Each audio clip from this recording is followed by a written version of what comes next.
Hall sofa మీద నిశ్శబ్దంగా సాయంత్రం గడుస్తోంది.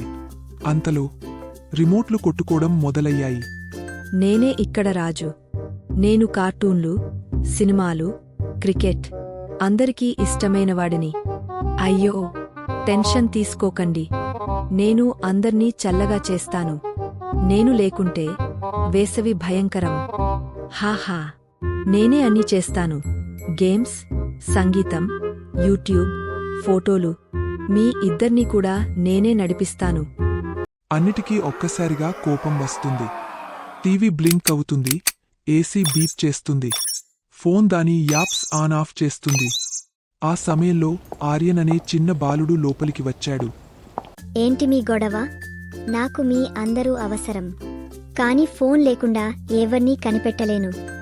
చెప్పాను కదా, నేను తెలివైనవాడిని కాదు, అవసరమైనవాడిని.